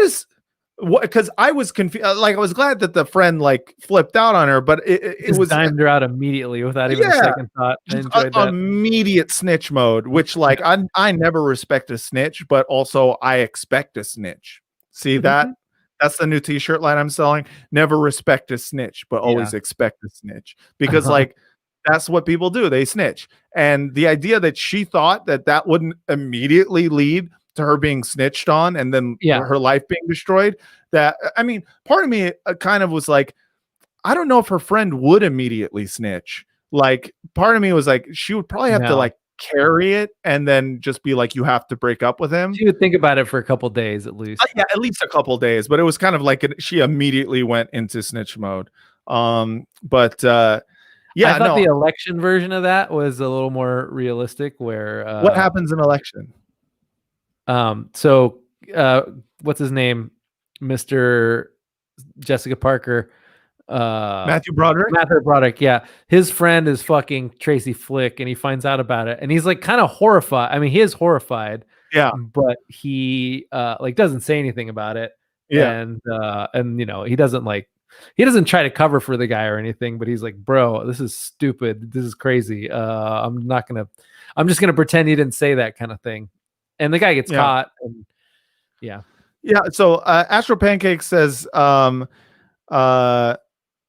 do you think it was detrimental for the audience that it fast forwards through her prison time? She felt like she served her time, I guess, but the audience never sees that part. Yeah, and here's the thing. I'm not at all about like, oh, she should fucking spend the rest of her life in prison and she's a piece of shit forever. And she is she should never get her life back in order. I hope she fucking dies in a ditch. No, I do think that like,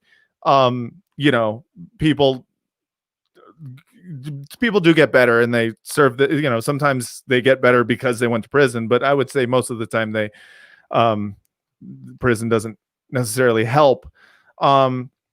But my issue wasn't that like she should be punished and that her life should be destroyed, and her life was destroyed. It was just that the way that they were kind of like making it a little bit about like kind of like making you feel bad for her, not because of this thing that happened, but because like the excuses, but my marriage wasn't perfect and I didn't know what I wanted and I was confused and I just fell, I fell for someone. And sometimes, love is like that. Like it felt like they were going for that a little bit early on. And I was just like, oh, this is infuriating.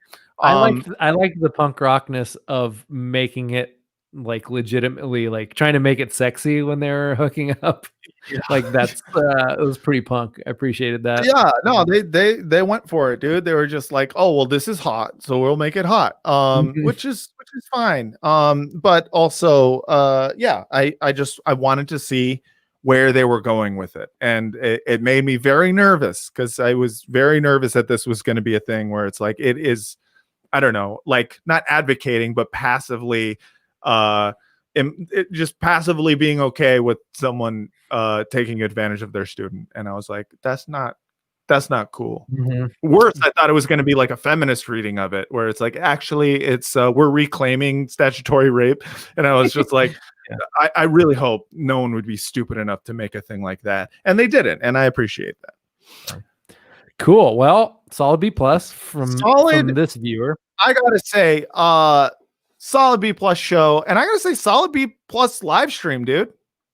What, don't you think? I mean, like, fellas, ladies, other out there, get in the comments, get it going. Tell us what grade you would give this live stream, because we want to know out there. And we really appreciate everyone who decided to show up, all of our callers. We appreciate all of our subscribers. Subscribe now. Subscribe to our YouTube channel and to our Twitch channel, because this is the new age, Vince. I want people to congratulate me for the fact that I made it through this whole podcast without peeing. Yeah. Seriously though, that congrats on that, because at any point you could leave. That's the best thing about these things. It's like, who cares, Anyways, I think you should leave. Patreon.com/Frotcast for all of the Frotcast episodes that come out there. Frotcast@gmail.com. Also, just real quick, we are so close to 700 patrons, and I'm just saying, come on, like, some of you you're close and you're like, no, I'm not gonna, but please, patreon.com/Frotcast. Vince, I know you got your mouth full, but what's the Google Voice number? 415-275-0030. All right, everyone. Thank you so much for listening. And until next time, good night and good chins. All right, I got to end the broadcast.